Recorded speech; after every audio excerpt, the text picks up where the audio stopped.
नमस्कार, मैं हूं संजय शर्मा। आप देख रहे हैं 4 PM न्यूज नेटवर्क। पिछले रविवार को कनाडा के ब्रैम्पटन शहर में एक हिंदू मंदिर पर हमला हुआ। हमलावरों के हाथ में खालिस्तान का झंडा और डंडे थे। मंदिर में मौजूद लोगों पर अचानक डंडे बरसाए गए। आपको जानकर हैरानी होगी कि कनाडा में ये इस तरह की पहली घटना नहीं है, लेकिन इसके विरोध में अगले दिन जब हजारों लोग सड़कों पर उतरे, ऐसा पहले कभी नहीं हुआ था। मतलब खालिस्तानियों की नापाक कारगुजारियों से कनाडा का आम इंसान दुखी हो चुका है। लेकिन कौन है ये खालिस्तानी? इनका इतिहास क्या है? कनाडा में ये किसके बलबूते पर इस तरह उछलते हैं? भारत की मोदी सरकार इनको रोकने में कितनी सफल या फेल हुई है? इस समस्या का भविष्य में कोई समाधान होगा या ये और बड़ी समस्या बनेगा? सब खालिस्तानी तो सरदार हैं, मगर क्या सब सरदार खालिस्तानी हैं? आज की वीडियो में इन सब सवालों का जवाब ढूंढने की कोशिश करते हैं। खालिस का मतलब होता है शुद्ध, यानी बिना मिलावट का। खालिस्तान का मतलब है एक ऐसा देश या प्रदेश जिसमें सिर्फ सिख रहते हो, कोई मिलावट ना हो, यानी किसी और धर्म का कोई इंसान ना हो।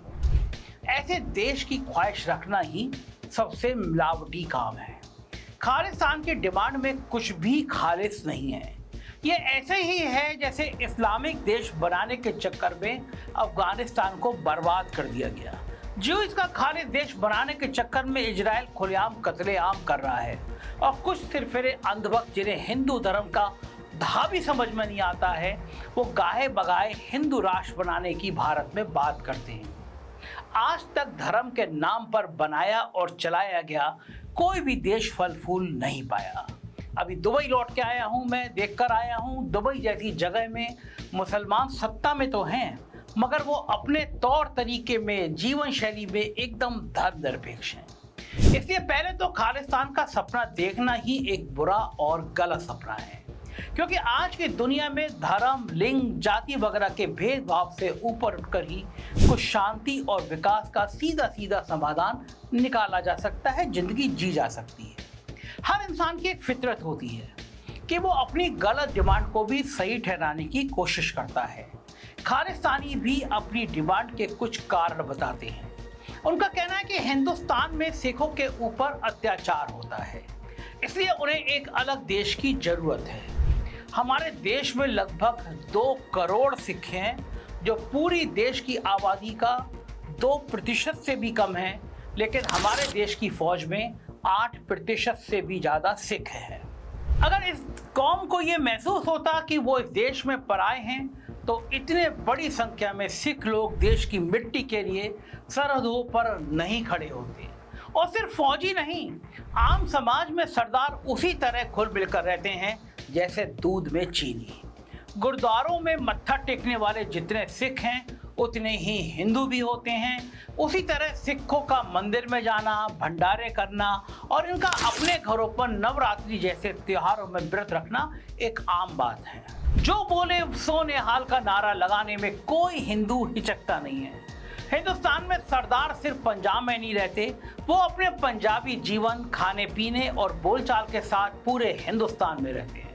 1947 में बंटवारे के वक्त सिखों का जान माल का नुकसान बहुत बड़ी संख्या में हुआ। सोचने की बात यह है कि देश हिंदू मुसलमान के नाम पर बांटा गया था, मगर जहां बंटवारे की लकीर खींची गई वहां सिख ज्यादा रहते थे। बंगाल की तरफ ऐसा ही नुकसान हिंदुओं ने झेला और दोनों ही तरफ के मुसलमानों ने भी झेला। दूसरी बड़ी घटना 1984 में हुई, जब इंदिरा गांधी की हत्या के बाद अगले कुछ दिनों तक पूरे देश में और खासकर दिल्ली में सिखों ने बहुत कत्लेआम को झेला।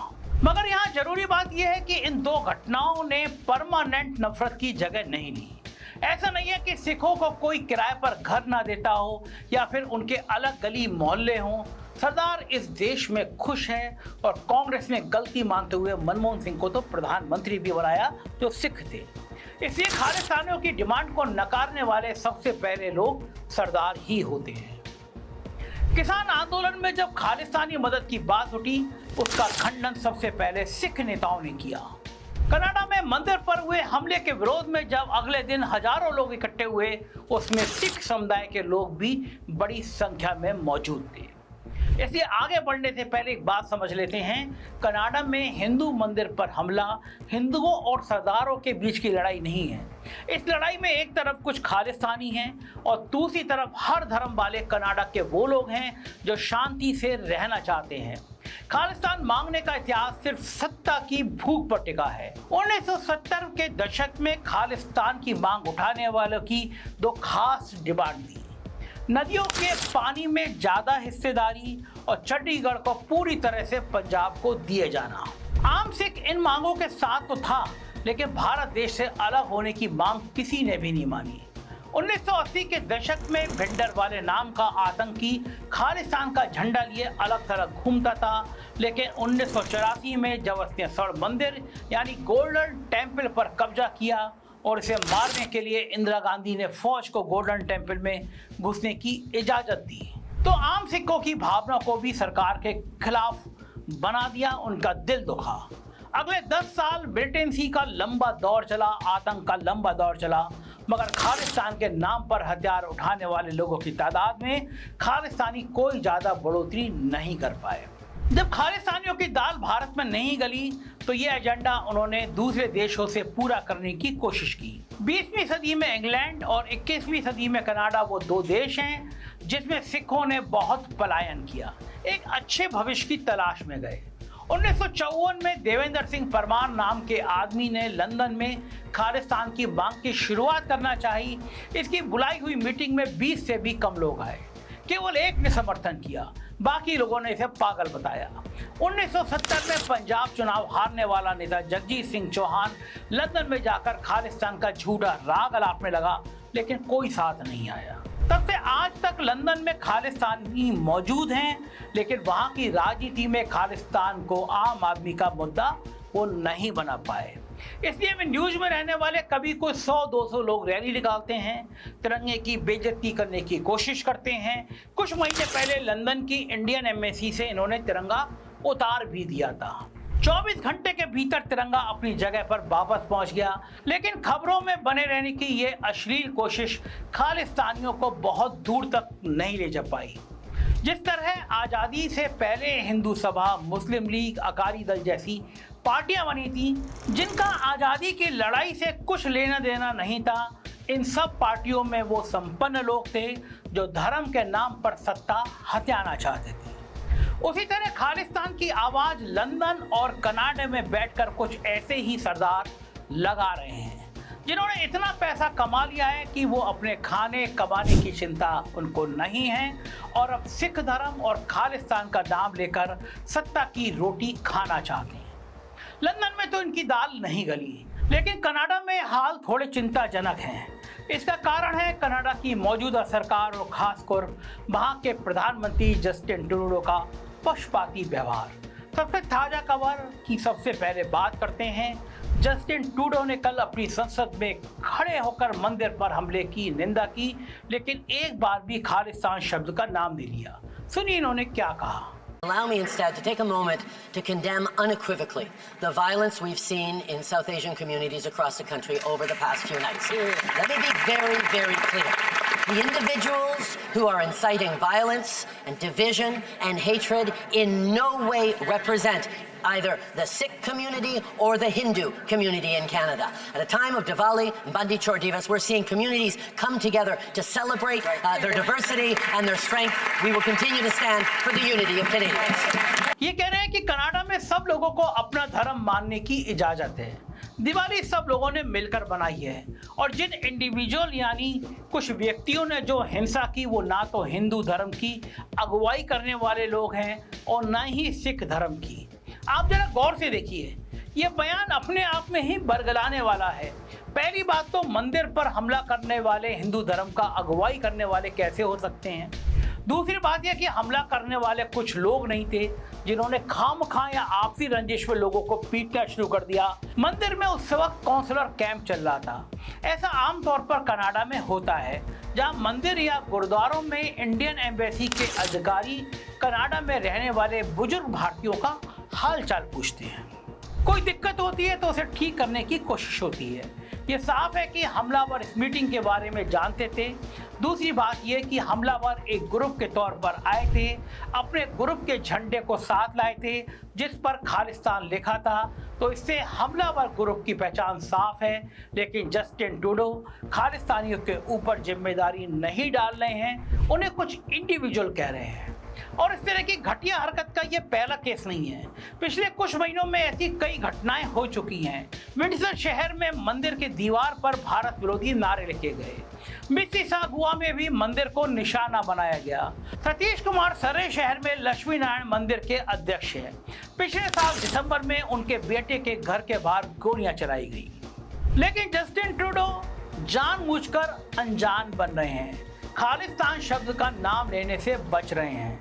खालिस्तानियों को आतंकवादी घोषित करना तो बहुत दूर की बात है, वहीं दूसरी तरफ इनके बचाव के लिए ट्रूडो भारत से रिश्ते खराब करने को भी तैयार है। जून 2023 में खालिस्तानी आतंकवादी निज्जर को कुछ अज्ञात लोगों ने गोली मार दी थी, उनकी मौत हो गई।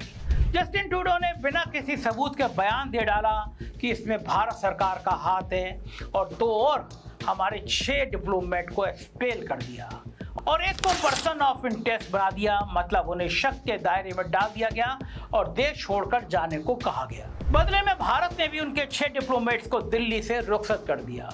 कनाडा फिर सीधे तौर पर गृह मंत्री अमित शाह के खिलाफ बयान देने लगा। इन्होंने फिर कहा कि खालिस्तानियों को मरवाने का काम अमित शाह कर रहे हैं। लेकिन इन सब दावों की हवा निकली हुई है, क्योंकि आज तक ट्रूडो या कनाडा सरकार किसी भी तरह का सबूत नहीं दे पाई है। ट्रूडो ने खुद माना है कि कनाडा के पास कोई सबूत नहीं है। वहीं फ्रीडम ऑफ एक्सप्रेशन के नाम पर एक दूसरे खालिस्तानी आतंकवादी गुरपंत सिंह पन्नू को भी शय दे रही है। पन्नू कभी बयान देता है कि सब हिंदुओं को कनाडा छोड़कर जाना पड़ेगा, कभी भारत को बांटने की बात करता है। क्या कनाडा में फ्रीडम ऑफ एक्सप्रेशन यानी बोलने की आज़ादी किसी आदमी को इतना हक दे देती है कि वो एक पूरे समुदाय को मारने धमकाने की बातें करे? क्या पन्नू कनाडा की क्रिश्चियन लॉबी को भाग जाने की बात कहेगा? या अगर कनाडा को बांटने की बात कहेगा तो क्या ट्रूडो यही कहेंगे कि उनके देश में कोई कुछ भी बोल सकता है? जी नहीं। अब से बहुत पहले पन्नू सलाखों के पीछे होता। अब सवाल यह है कि खालिस्तानियों में ऐसा क्या है कि जस्टिन ट्रूडो उनके लिए भारत को नाराज करने को तैयार है। कनाडा में रहने वाले हिंदुओं और शांति पसंद सिखों को नाराज करने को ट्रूडो तैयार है। इन सबके पीछे है सत्ता में बने रहने की भूख और राजनीतिक समझ का दिवालियापन। पहले सत्ता प्रेम की बात करते हैं। 2015 में जब ट्रूडो की लिबरल पार्टी ने चुनाव जीता, 18 सिख सांसद भी चुनकर आए, जिनमें से 4 को केंद्रीय मंत्री बनाया गया। इससे साफ है कि कनाडा में सरदार सिर्फ संख्या में ही नहीं बढ़े हैं, बल्कि अपनी वोट की ताकत का इस्तेमाल भी कर रहे हैं। सिख समुदाय की ताकत का एक और एग्जाम्पल देखिए। 2018 में कनाडा की पब्लिक सेफ्टी मिनिस्ट्री एक रिपोर्ट लेकर आई, जिसका विषय था कि कनाडा की आंतरिक सुरक्षा को किस किस तरह के आतंक से खतरा है। इस रिपोर्ट में साफ लिखा गया था कि सिख चरमपंथ यानी सिखों का सिख कट्टरवाद से खतरा है। इस रिपोर्ट पर सिख समुदाय की संस्थाओं ने ऐतराज जताया, जिसके बाद सिख चरमपंथ शब्द हटा दिया गया। इसी साल विपक्ष की कंजर्वेटिव पार्टी भी एक मोशन लेकर आई, जिसमें सिख समुदाय के योगदान और खालिस्तानी गतिविधियों के नुकसान की चर्चा थी, मगर वहां से भी खालिस्तान शब्द हटा दिया गया। इन सब का कारण कनाडा में रहने वाला आम सिख आदमी नहीं है, मगर कुछ ताकतवर नेता और व्यापारी जरूर हैं, बड़े बिजनेसमैन हैं जो पैसे के बल पर वोट बटोर सकते हैं, और इसलिए वोट बैंक की राजनीति में सीधे तौर पर खालिस्तानियों को आतंकवादी बोलने की हिम्मत ना लिबरल पार्टी दिखा रही है और ना ही कंजर्वेटिव पार्टी। मगर जैसा मैंने कहा, ये कनाडाई नेताओं की राजनीतिक समझ के दिवालियापन को दिखाता है। वो खालिस्तानियों को सिखों का नेता बनने दे रहे हैं, जिस तरह भारत में भगवा झंडा उठाकर मुसलमानों को गाली देकर उनके घरों पर भगवा झंडा फहराने वाले कुछ लोगों को बाकी लोगों ने हिंदुओं का नेता मान लिया है। कनाडा का राजनीति में भी कुछ सिख नेताओं को सामने से आकर खालिस्तानियों को जवाब देना होगा। उज्जवल दोसांझ जैसे कुछ सिख नेता कनाडा में हैं जो खुले तौर पर खालिस्तानियों के खिलाफ हैं। उनकी कमियां गिनवाते हैं। ट्रूडो को ये इडियट बोल चुके हैं। लेकिन एक अकेले दोसांझ से काम नहीं चलेगा। ये मुद्दा हिंदू बनाम सिख मुद्दा ना बन जाए, इसे रोकने की पहली जिम्मेदारी कनाडा के उन सिख नेताओं पर है जो धर्मनिरपेक्ष हैं, सेकुलर हैं। सही तौर पर वो सेकुलर हैं ये साबित करना होगा, वरना खालिस्तानी जैसा आतंकी संगठन एक पाक, सच्चे और सेवा से भरे सिख धर्म को कम से कम कनाडा में अपने कब्जे में ले लेगा। साथ ही ट्रूडो जैसे नेताओं को खालिस्तानियों के खिलाफ एक्शन लेना होगा, तभी एक आम कनाडा वासी, चाहे वो हिंदू हो, क्रिश्चियन हो या सिख हो, तभी उसे लगेगा कि कनाडा में लॉ एंड ऑर्डर है। मंदिर पर हुए हमले में एक पुलिस अफसर को निलंबित किया गया और 3 लोगों को आरोपी बनाया गया, जबकि वीडियो में साफ है कि 10 से ज्यादा लोग हमलावर हैं। अगले दिन हुई रैली में हजारों लोग शामिल थे और वो सब धर्मों से थे। इस सीन को देखकर ट्रूडो की वोट बैंक की राजनीति में कुछ हलचल जरूर मची होगी। 2021 का सर्वे बताता है कि कनाडा में 2.3% हिंदू हैं और 2.1% सिख, यानी हिंदू ज्यादा है। और साथ ही सब सिख लोग खालिस्तानी आतंक का सपोर्ट नहीं करते, इसलिए कनाडा में वोट की ताकत भी खालिस्तानियों के खिलाफ है। बस कनाडा के नेताओं को देखना है कि वो इस ताकत को भुना पाते हैं या नहीं, और इसके लिए वहां का आम इंसान यानी सिर्फ शांति का वादा चाहता है या नहीं। चलते चलते अपने प्रधानमंत्री मोदी जी और उनकी सरकार के काम की भी बात कर लेते हैं, जो कोई काम नहीं करती। मैं और मेरी तरह हर भारतीय खालिस्तान के खिलाफ और भारत सरकार के इस कदम के साथ है। खालिस्तान के कांटे को नासूर नहीं बनने दिया जाना चाहिए, ना ही भारत में और ना ही कनाडा में। लेकिन इस मुहिम में सर्वघोषित विश्व गुरु मोदी जी हर बार की तरह, हर चीज की तरह कुछ नहीं कर पा रहे हैं, सिर्फ निंदा कर देते हैं, बयानवीर बन जाते हैं। मोदी सरकार के सारे एक्शन अब तक रिएक्शनरी है, यानी कनाडा के एक्शन पर रिएक्शन। पहले विदेश सचिव रहे और अब कई सालों से हमारे विदेश मंत्री जयशंकर जी कनाडा सरकार के गलत कामों की निंदा करते हैं नजर आते हैं। आज सरकार के कई सारे मंत्री सिर्फ निंदा मंत्री हैं, कोई भी बात हो निंदा कर देते हैं। लेकिन खालिस्तान बनाम भारत के मुद्दे पर अंतर्राष्ट्रीय मंचों पर भारत के पक्ष में एक मजबूत राय बनाने में अभी तक वो नाकाम रहे हैं। चश्मा अच्छा लगाते हैं, पाकिस्तान में जाकर और अच्छा चश्मा लगाते हैं। और कुछ नहीं तो मोदी जी, जिन्हें भाषण देना इतना अच्छा लगता है, वो संयुक्त राष्ट्र की जनरल असेंबली के मंच पर और कनाडा की धरती पर जाकर भी खालिस्तानी की पोल खोल सकते हैं, मगर 56 इंच का सीना सिकुड़ जाता है ऐसे मामलों में। 2025 में यानी कुछ महीनों बाद कनाडा में चुनाव है। यह देखना दिलचस्प होगा कि भारत देश और कनाडा में रहने वाले भारतीय मूल के लोग इस चुनाव को अमन और शांति के लिए भुना पाते हैं या नहीं। एक एक खालिस्तानी की हर एक खालिस्तानी को झुका पाते हैं या नहीं। तब तक के लिए आप मेरे साथ इसी तरह सही सवाल पूछते रहिए और कहते रहिए, ये जिद है सच की। कैसा लगा वीडियो अपनी राय से अवगत कराइएगा। चैनल को सब्सक्राइब और ज्वाइन जरूर कीजिएगा। शुक्रिया।